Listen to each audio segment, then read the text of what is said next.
I'd like to welcome you all to our masterclass on business modeling. This is our first masterclass for the incubation program.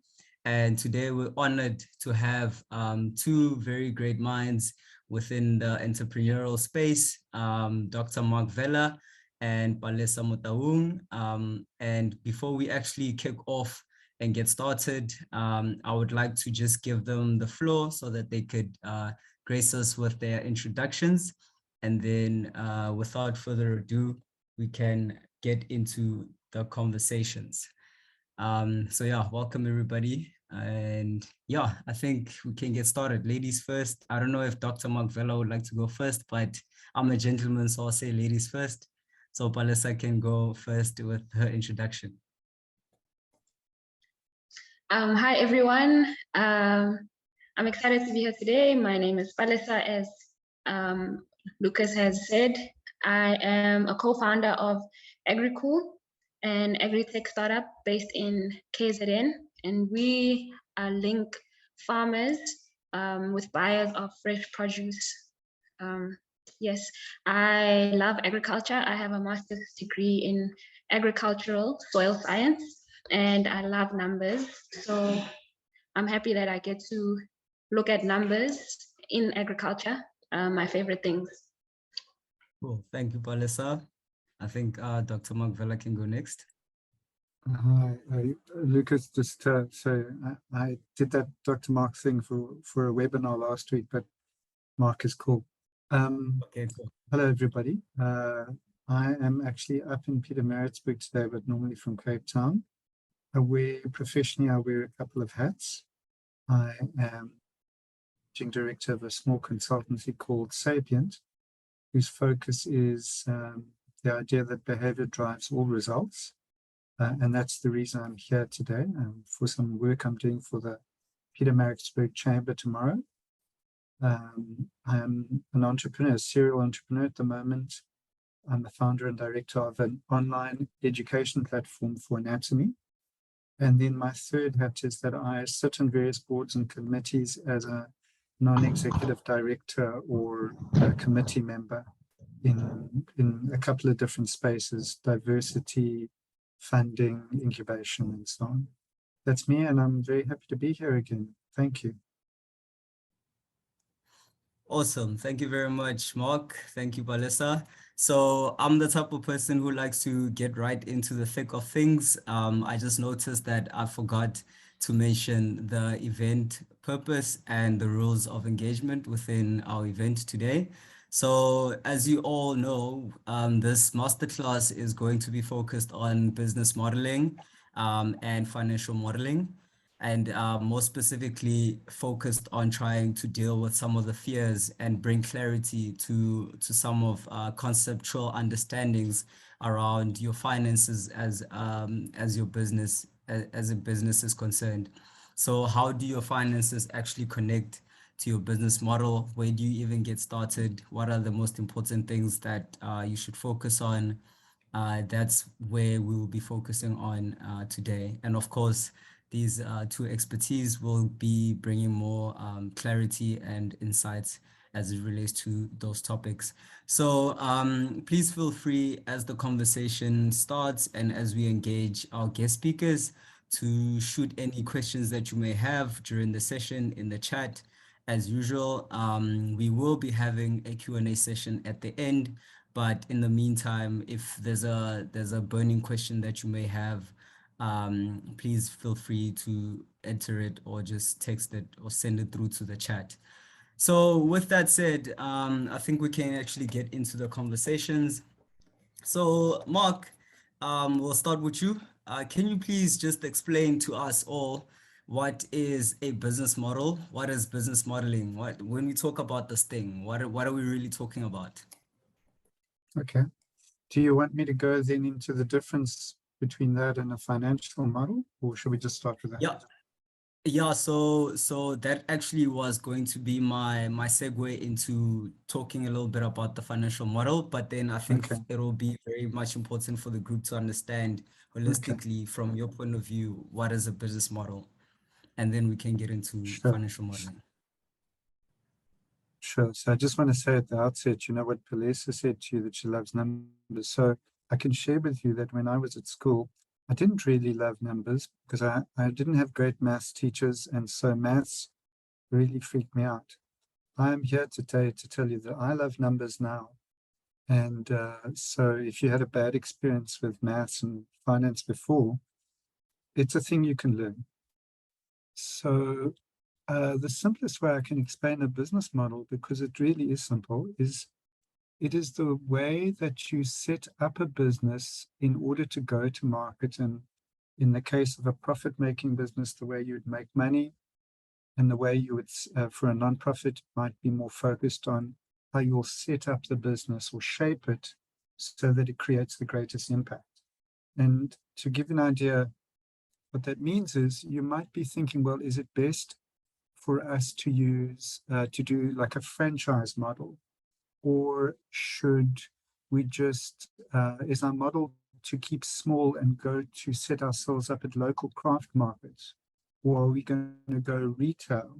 Are we going to not run the business ourselves, but license it out and we'll just service it?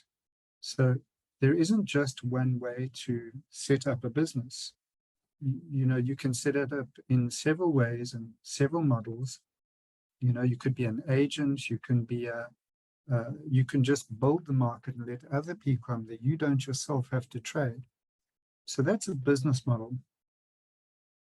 And how that the financial model is then just going a little more towards the financial aspect, where it says, okay, well, if we're going to run our business, we're going to set up a business that way.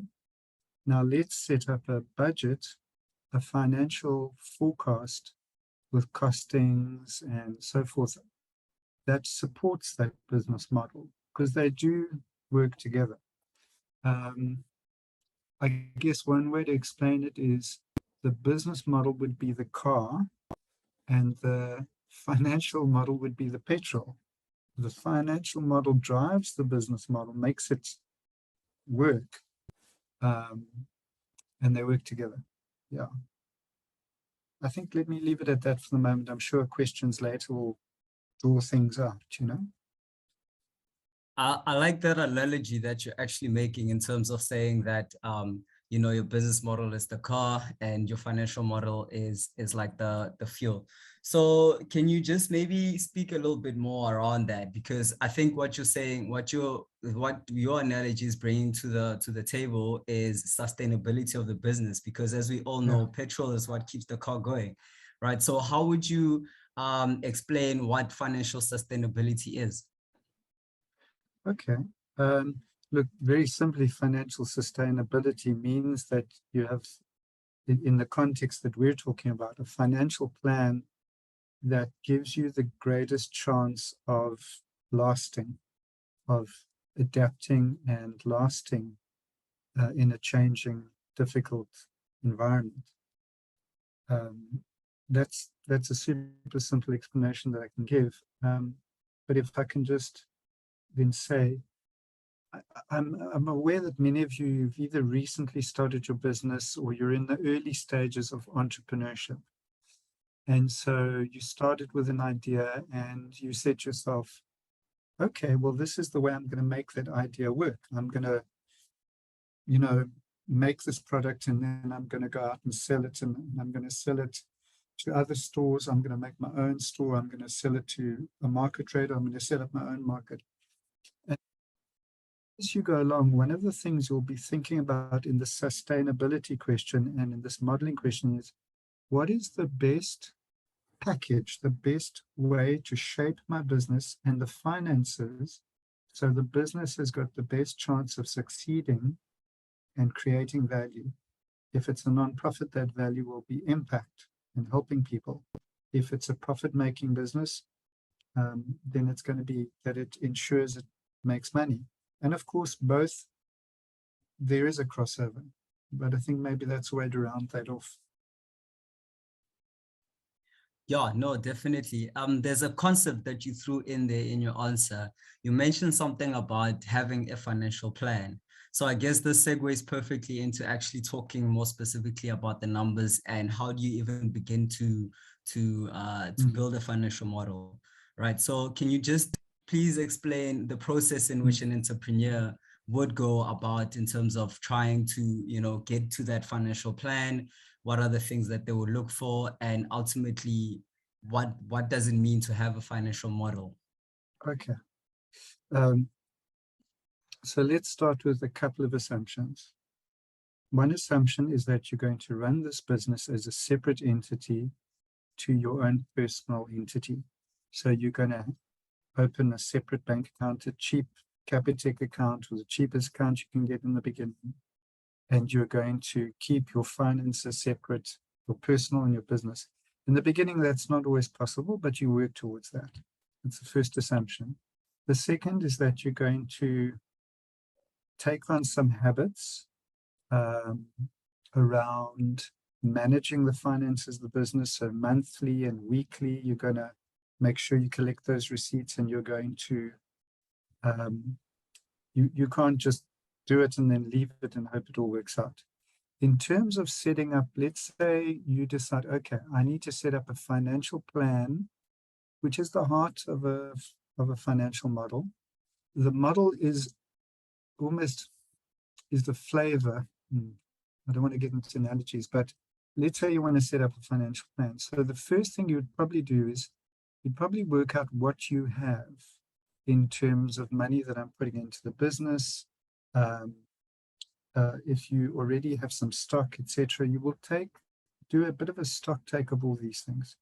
Then probably in the next step is you would set out and do some proper costings. So if you, for example, bake bread, you want to literally work out how much does it cost to make one loaf or a batch, or per day when you make 30 batches a day, what does it cost you to make that? That's probably step number one. Step number two is you would like to go, and any assets you have, you want to go and value them and keep a register of them. Meaning, if I've got an oven, which the business bought and is used to bake the bread, and it's 2 years old and I bought it brand new, you're going to put all of that down, what I bought it for, which year, you're going to put down the serial number, and Excel is fine. Assuming that you are doing all of this, I'm going to make a recommendation of them. So you're going to list all the assets you have. And the easy way to think of an asset is anything that lasts longer than a year and costs more than about 8,000 Rand. Think of it that way. And if you're not sure, you can ask. And then you're going to go and work out what the other expenses of the business are. What I pay every month for rent, what I pay for, packaging, etc. If it's not in my costing, then it's got to be in this other section. And you're going to develop this on an Excel spreadsheet, and you're going to work out what you spend every month and how much you produce for that. From there, you're going to go, probably in the next step is you're also going to go and track your sales. You're going to say, right, let me go look at my sales book. If I haven't been doing that, then from now on, I need to have a way of capturing my sales. I sold 50 loaves today, 70 tomorrow, and so on. And this is how much I earned. And you start capturing that. And in the beginning, you're going to be capturing some information, and then you're going to be speculating. You're going to be guessing, well, how many can I sell in 6 months' time? And honestly, I wouldn't make a financial plan in the beginning for longer than a year. A 3-year financial plan when you're an early stage entrepreneur is really fantasy. Make a plan for a year, set some goals, and as you get more information, you're going to record that in a separate document. And the next time you come to do a financial plan, you'll have some real information of what your business did do. And then you'll be able to make your next plan more informed. But I do want to say this. There are packages now that have become very, not inexpensive, but way cheaper than they used to be. Packages like Zero, etc. And there are also people who do help. There are people who've retired and so forth who can help you at least capturing your income and expenses and capturing them in a document. Do not be shy to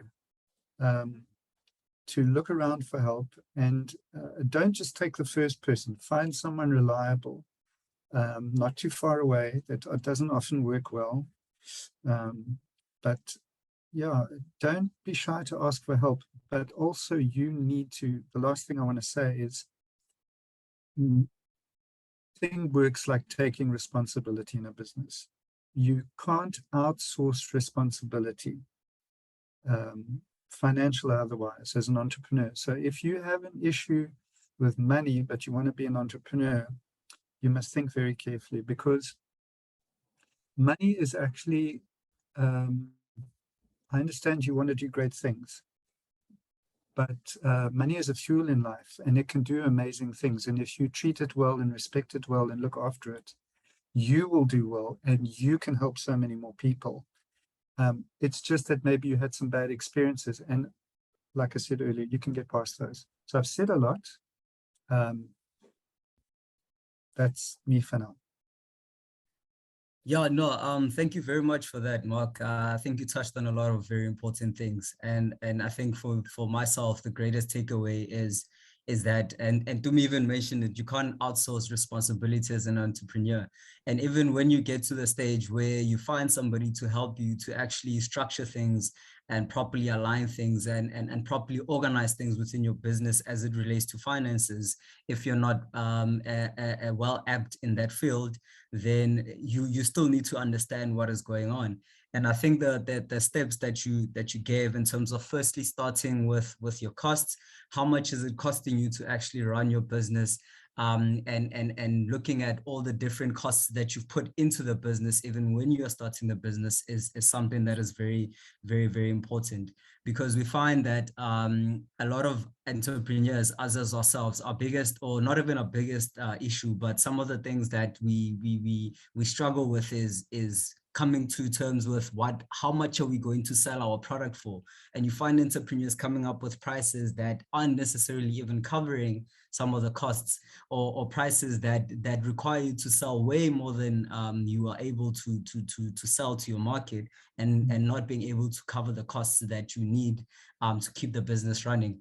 So thank you very much for that, Mark. I just wanna bring it more closer to Palesa, or bring Palesa into the conversation, and ask specifically. So Palesa, like, from an entrepreneurial point of view, and having worked with entrepreneurs, what do you find is some of the struggles that they have in terms of their finances?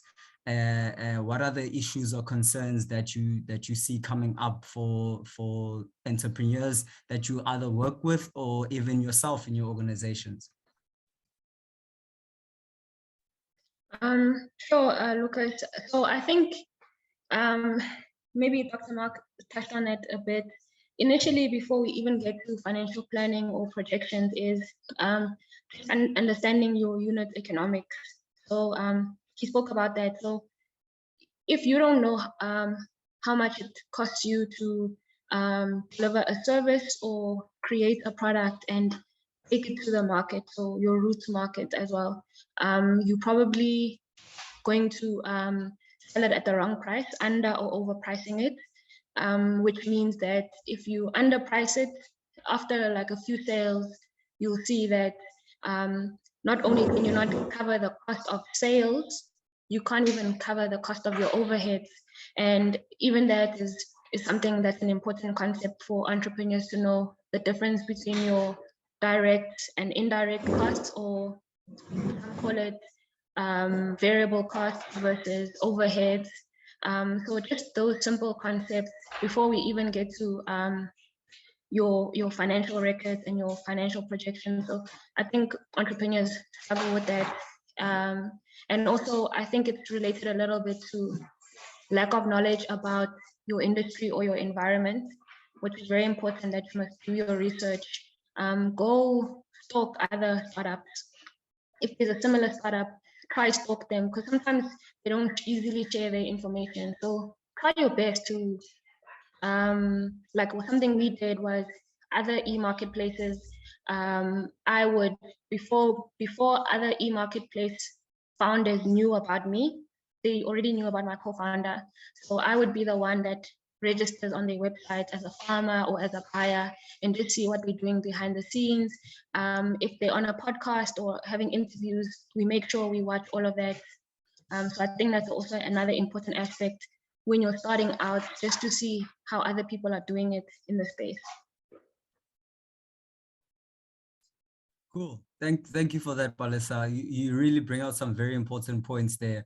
Learning from your peers, and not only just learning from your peers, but also finding it very important or not finding it very important, but focusing on understanding the concepts. Because as you all can hear already, there's a lot of concepts that are being thrown around. You have your unit costs, you have your overheads, and you may be asking yourself, what are these things? And this is exactly what makes the entrepreneur very uncomfortable with dealing with their financials, because it's the lack of understanding of these financials and these financial concepts more specifically. So yeah, no, thank you for that. Earlier on, I think Mark, you mentioned some tools. You mentioned Excel, Xero, and these accounting softwares that are available in the market right now. So I just wanted to ask if you could just bring clarity to the entrepreneurs. When do these tools become relevant? And at what stage, or what do they have to have done first in order to get to the stage where they could properly use these tools? Okay.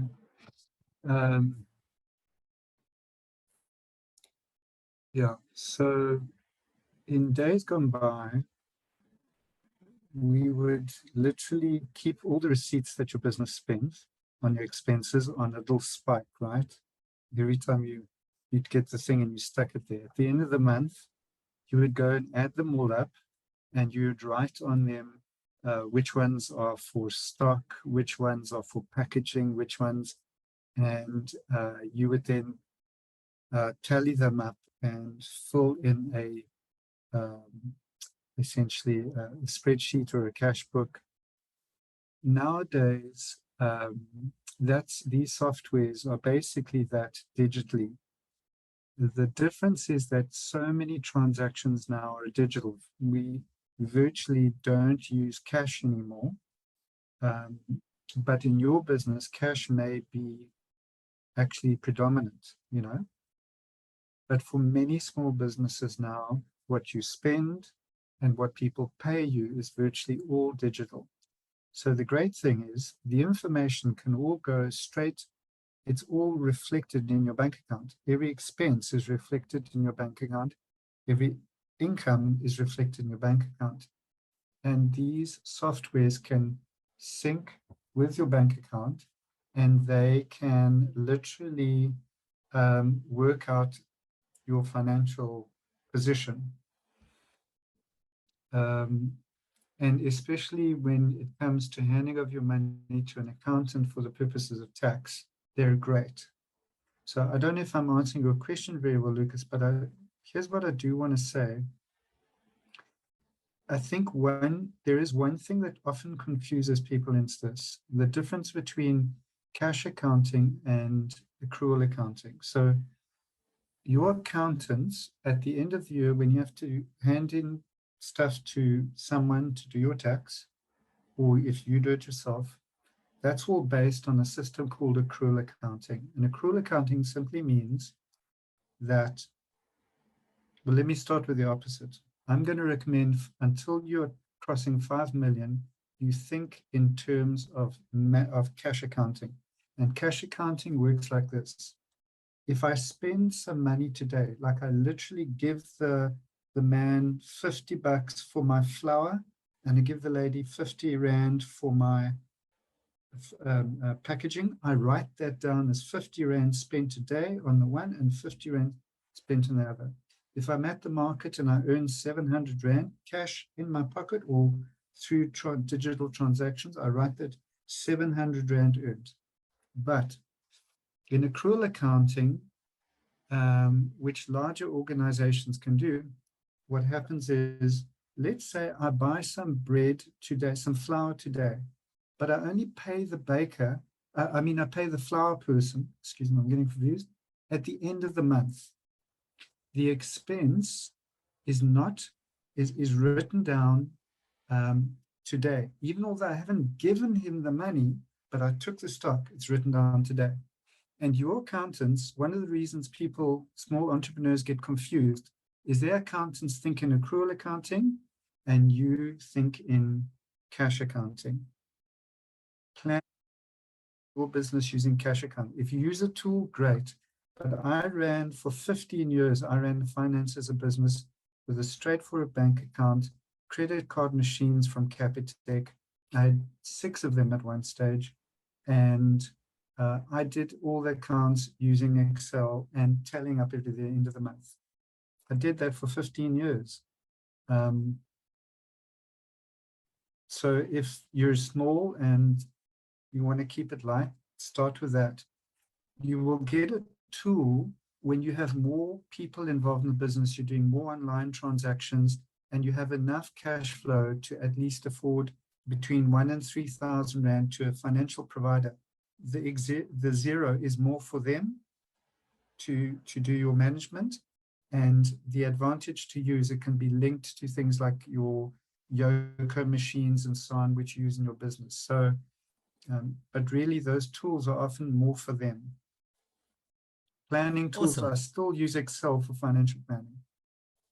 Awesome. Thank you. I think that is great advice for the starting out entrepreneurs and the SMME entrepreneurs in the space. And just to maybe bring it more into context of, our food system entrepreneurs and our food entrepreneurs, I just would like to ask Palesa, just based on even some of the points that you raised in terms of us focusing more on the cash accounting as opposed to the accrual concept of accounting. So what are the absolute, and Palesa, this is for you, what are the absolute minimums that you think an agricultural or even food system entrepreneur needs in order to get off the ground in terms of their finances and starting off with their finances? And I know you've mentioned things like having your unit cost in place and even just making sure you are aware of what other people are doing. But in terms of just organizing themselves, what do you think are the absolute minimums that they need to get off the ground?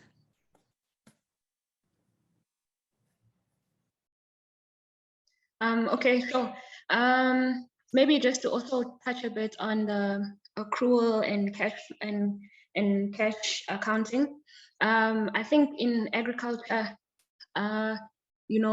firstly, it's like a bit of a conundrum, because something we personally face is that you might have a lot of retailers that want to pay you in like 7 or 14 or even 30-day payment terms. And then on the other side, maybe your supplier, so in our instance, it's farmers, they actually would like you to pay them upfront. So now you have that challenge of, if you don't have sufficient cash flow, you are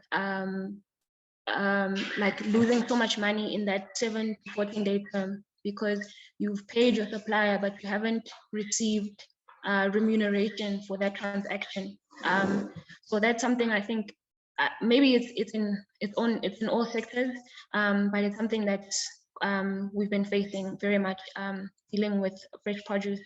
So I would say absolute minimums when you are more specifically for financial modeling, less than not so much for your business model, but more for your financial model, is initially your history. And I think Dr. Mark spoke about that.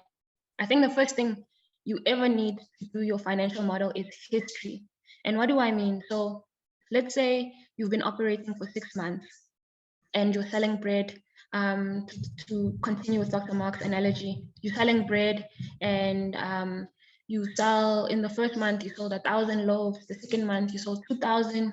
Third month, you sold 4,000. And then you keep times by 2. But maybe the 5th month, you go back down to 2,000. And the next month, 1.5. So now you can see that over 6 months, how much you've been selling. And you can also see that there was a slight change in month 5 and 6. So obviously, I just spoke about 6 months. If you did this for a year or 2 years, and that same pattern repeated itself of selling a lot in Jan to April and then declining in May and June, then you could start seeing that this is a pattern, right? So the history firstly allows you to model out what quantities you expect to sell. It helps you to model out how your sales will fluctuate. And then it also then allows you to work on your unit economics. So now that I know that I'm selling 2,000 loaves in Jan, and I sold each at 10 Rand, then I know that I made 10,000 Rand. And if it cost me 6 Rand to make a loaf of bread, I know it's 6,000, my cost of sales. Then I know my profit, my gross profit, meaning my revenue minus cost of sales, is 4,000.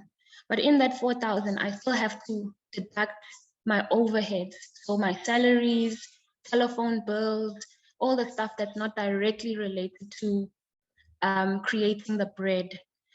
So when you're doing your financial projections, I spoke about history. First, I think for anyone, the first few months of your startup is trial and error. You're just passionate about solving a problem and you just do what you need to do. And for some people it works out and for some it doesn't. As long as you're recording that data, I think I'm gonna just add that word alongside your history. Always, and I think Dr. Mark said it, he spoke about keeping your receipts. Alongside with keeping your receipts, have like a spreadsheet where you write Monday or January, February, exactly what quantities you did, exactly how much you spent. So history alongside with data. Then I touched on context. So know your industry or your sector. And I bring this up because this will guide your assumptions. So for us in April to September in KZN, we don't have certain crops. We don't have summer crops because it's winter in KZN. So we don't have butternut, we don't have tomatoes, we don't have green pepper. These are high value crops and they're in high demand. So our revenues plummet because we can't provide them. Ideally, we would like to start sourcing from Mpumalanga and Limpopo. Those provinces do have those crops in winter. But if I have knowledge of my sector and in the environment in which I'm operating, I can also make plans for that. In summer we are profitable, in winter we aren't currently. Because we know the context of our sector, then we can also try save money in the summer months to finance our operations in winter where we'll be making a loss.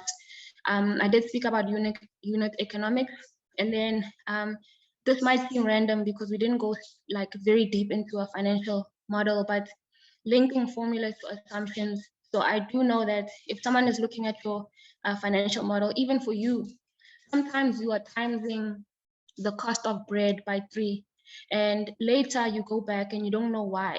Why did I times it by 3? But you had a reason. You need to have a section that has assumptions. So maybe you're saying that in June, sales increased by 3 because there's a festival of bread. So you need to write that somewhere in your assumptions and have a cell where you put the number 3. And when you're putting that formula in your Excel, in the formula in your projection, then you need to link it to that assumption. So assumptions, the context of your sector, and history/data. I think you really, and unit economics. Those are the fundamental parts of a financial model. And just to like put these all together, I think before we even get to financial model, the first type of management account maybe you should do as an entrepreneur is your income statement, which is 1 month of your financial model. So it's much easier to do. It's just you organizing your revenue versus expenses, and what is your profit based on those two. Cool. Thank you very much for that, Palesa. And here we are again with some more concepts. And I'm sure some entrepreneurs are like, okay, you mentioned an income statement now. You're throwing the span in the works. So can you just speak a little bit more about when accountants and even other financial people or financial apt people come to entrepreneurs and say, where's your cash flow statement? Where's your income statement? Where's your tax invoice? Those type of things. And so when we say words like cash flow statement versus income statement, what is this? What are we really talking about? And also, and if you're an entrepreneur that has done what both yourself and Dr. Mark have mentioned, they've kept the receipts. They have an Excel sheet for their business. You know, they're looking at their bank balance every day. How do they actually take the next step to getting to those statements? Where do they find these numbers? What are these numbers? Sure, Lucas. So to be honest, only like in the last 2 or 3 months because I'm not an accountant by profession, but I do kind of oversee most of our like finances at work. So the first thing I got acquainted with was the income statement, and only because I have like a data management role. And so your income statement, as I've said, firstly, I'm saying that for me, it's your entry level and most basic financial record, right?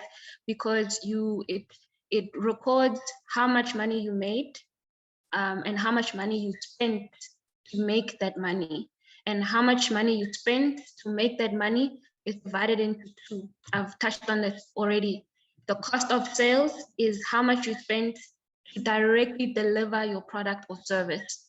So if you're making bread or selling bread, how much the flour, how much the milk, how much the sugar cost.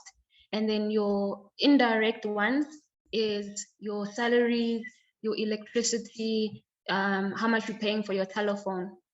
And then finally, your profit. So I'm oversimplifying it, but your revenue minus your expenses, and then that gives you your profit. And once you do your income statement, for instance, I mentioned your indirect costs, your salaries, your telephone bill. You have to list all of those and put how much you spend next to it. You're actually breaking down your business, and in a way, it's your unit economics. So once you kind of have that, then you can start looking at your balance sheet and your cash flow statement. A cash flow statement is something that shows what cash has been moving in and out of your business over a period of time. So if I looked at someone's income statement, I would quickly look at their profits, their gross profit and their net profit, their revenue and their expenses. If I looked at someone's cash flow, I would look at over a certain period of time, how much money they've accumulated. I think this is very important, and it also ties into your financial model or financial projections, because if every month you are making a profit of 6,000, your final profit, every month I make 6,000. After 6 months, it means that I should have 36,000 in my bank account. And you might have more than that, but let's say every time I make 6,000, I put it in a separate savings account. It's still a business account, but it's a separate account. After 6 months, that account should have 36,000, right? So that's my cash on hand. And your cash flow statement, it records data like that. It records how much you've been spending over 6 months, how much you've been making, and then it can even include maybe asset purchases. So in those 6 months, I've made 36,000, but maybe in the 4th month, I bought a new baking machine or new oven that cost 20,000. So my cash flow statement will also show that, it will show that decrease in my cash flow because I bought an asset for 20,000. And then the last one would be your balance sheet, which shows the status or the position or the value of your assets. So this is another thing that even if I have a car that's worth 400,000, let's say a van, and I have a oven with 20,000, and I have something else with 60,000. The beginning of my balance sheet will show that I have goods worth 480,000, but every month those assets are depreciating. So in month 6, that 480,000 may only be worth 465,000, and my balance sheet shows that. So these are all, and I want to say that your business, your financial model, it's mainly for you, I believe, but maybe most people will say it's for potential investors. It's definitely for both, but even if no one ever invests in your business, you are investing in your business by breaking it apart and seeing, where does money go? Where am I making money? What am I spending? What assets do I own? Where is money outflowing? So those are 3 kind of what do you call them, documents or records that I've learned about in the past few months. And the more I learn about each, the more I never thought I would like accounting. I in university I had the opportunity to study accounting, but I was like, I had to work so hard to get a B in high school. So I was like, I won't do accounting, but here I am, and it's so great because I get to just look deeper into my business. So yes, income statement is the first one, and I think if you can do that, the other 2 they'll come along in the journey. Cool. Cool. Thank you for that, Palesa, and thank you for just rounding up the conversation or your piece of the conversation by saying that, you know, most people would say your finances are mostly important, or they become very important when you're looking for investments and you're looking for funding. But in this case, you know, they are also very important for you as an individual. And I like to use the analogy, as a numbers person myself. I like to believe that you know, your finances are the pulse of your business, and you keeping in touch or keeping track of what's going on within your business. It's like you actually are feeling the pulse of your business. How fast is it? Is it beating? You know, how slow is it beating? Is it still alive? You know, is your business alive? For how long can it keep being alive? So I really like that. I just want to just as a last point towards Mark, I'd like to just ask. So Palesa has mentioned that your finances are important for yourself, but I would like to ask you. So how does a financial model or a plan fit into entrepreneurs pitching for funding and looking for investors? If you could touch on that, I think that will round up this conversation quite nicely.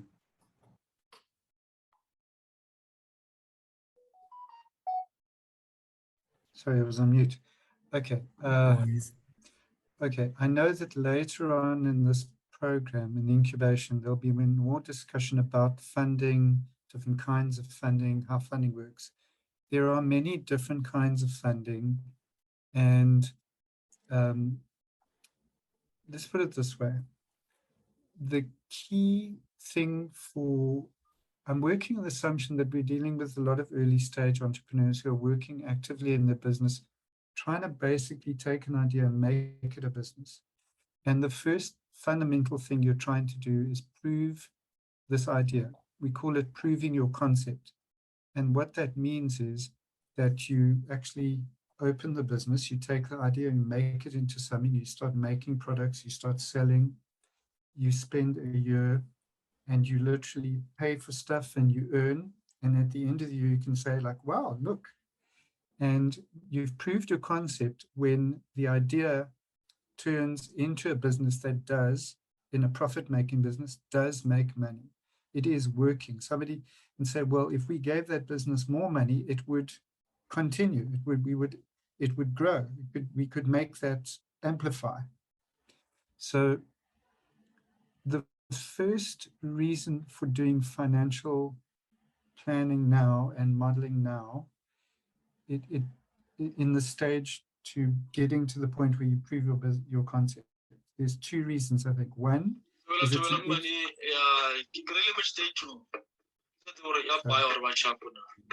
Sorry about that, Mark. That's okay.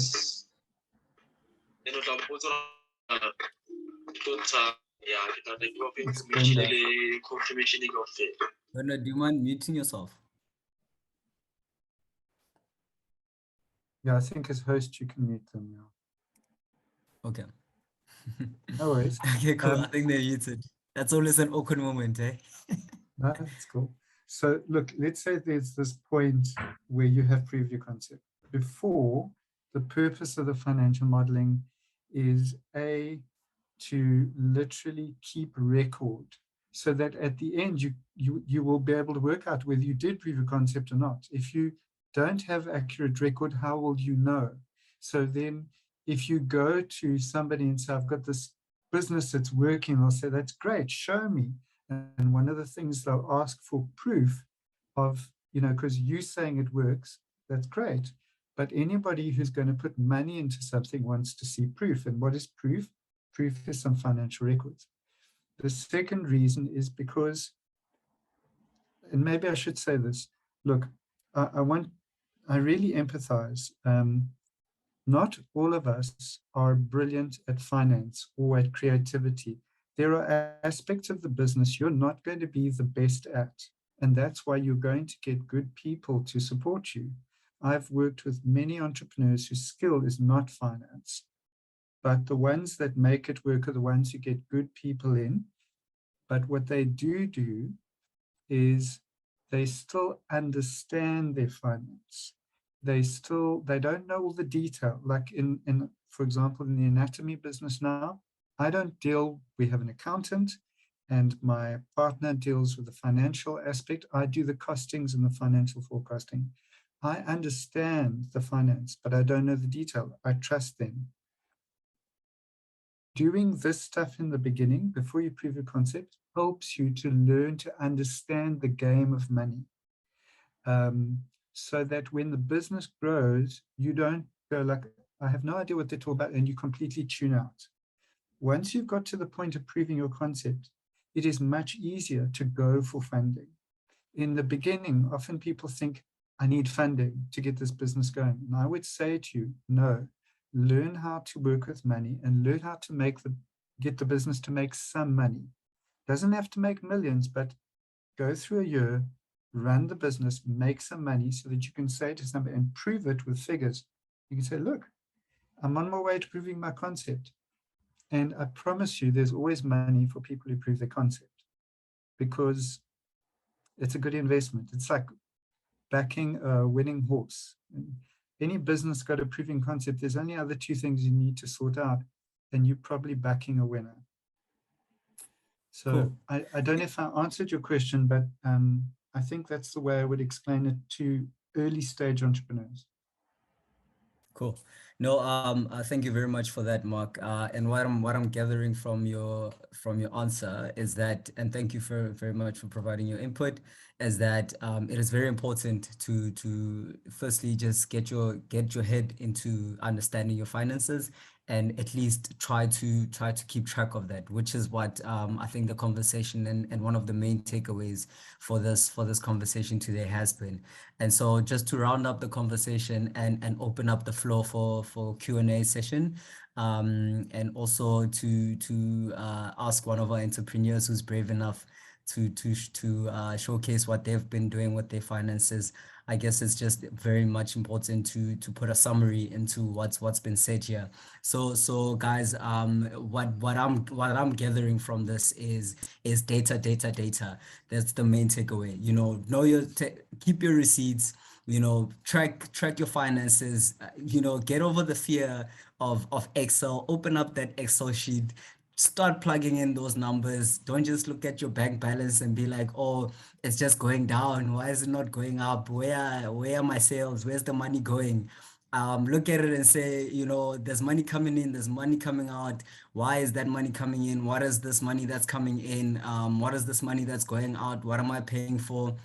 what am I spending even for my personal purposes, and try to make those separations by starting out the Excel spreadsheet for whoever hasn't started out yet. And then, you know, as you get more comfortable, or as you get more in tune with what's actually going on, what's going on with the pulse of your business, or even the fuel of your car, as the analogy that Mark made earlier, then you can get into the stage of understanding really what is going on within your business. And as Palesa said, it will make you feel more in touch with what's going on within your business, and how you can begin to even work on improving some of those some of the operations, and some of the what is this the gaps that you may find, that, you know, there's money that's going out, but you don't know why, and you see your business is kind of making a profit, but you're not seeing that profit. You can begin to have clarity around those things. So data, guys. Track your cash flows, track your cash balances, record all the information. We really enjoyed having these discussions with our guest speakers. And I guess with that said, Mark, can you just give us your last thoughts? Sure. Thanks. Okay, so I'm actually going to give three, forgive me. The first is that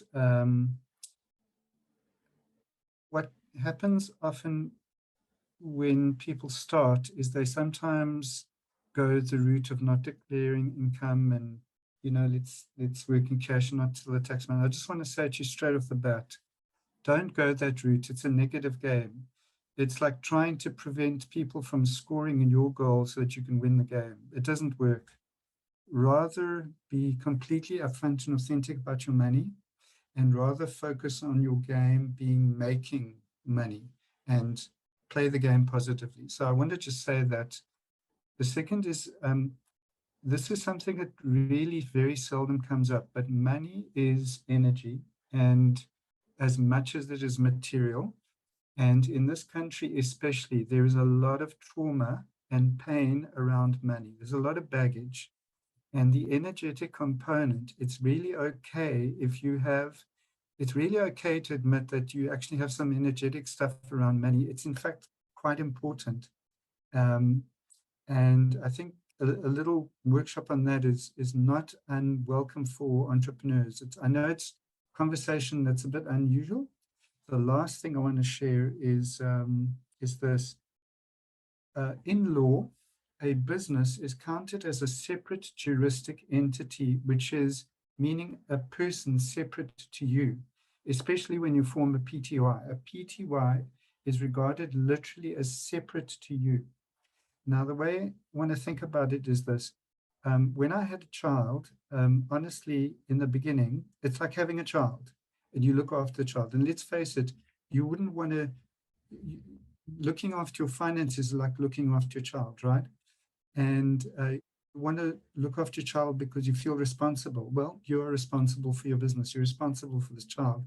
But don't worry, because on the first day when my daughter was born, right, I was like, how on earth do we even bath this baby? I had no idea what was going on. But you learn day by day, and eventually you just manage to be a better parent. So if right now this is all daunting, it's fine. You'll learn how to bath the baby, then you'll learn how to feed the baby. And before you know it, you'll be putting them to bed. And before you know it, there'll be two. And you'll be like, hey, I did that. So it's really okay. If at this moment you still feel like you're not in the game, I promise you, if you keep working one day at a time, you'll get there. If you ever want to, one day I'll share the story of Dave Brailsford and the story of marginal gains, and you'll understand how much you can achieve if you just improve 1% a day. Anyway, my time's up. Thanks. Thank you, everyone. Bye-bye. Cool. Thank you for those running up chats or comments. Mark, I think that was a mouthful to round up, you know. Sorry. There's already a lot of questions that can come out of that. And I like how you said money's energy. Money's definitely energy. That is another discussion on its own. And even it relates to, for me personally, spiritual things and just your perception of money, the mindset you have around it, which like I'm saying, it is a whole different chat. So yeah, guys, the feedback form link has been added to the chat. Please go click it, and then please give us the feedback in terms of how you felt, how this masterclass went for you, your takeaways, etc., etc. It's the normal questions. And yeah, guys, it was great to have our guest speakers. Thank you very much, Palesa. Thank you very much, Dr. Mark, for taking this time out to actually shed some light and your insights around this topic, around business modeling and financial modeling. And I guess just to summarize what the major difference is, and from what I'm hearing, business modeling sounds like an approach to doing business, and financial modeling sounds more like, okay, so how do I actually manage my finances? How do I actually put together a plan around my finances? And how do I manage those finances moving forward? So business modeling, an approach to doing business. Financial modeling, how do I plan, implement, and manage those finances? And how do I actually keep my finances in track? So yeah, guys, with that said, we're gonna close off the session. Yeah, I think as usual, Tumi is gonna put on some jams as we round up the session. Again, thank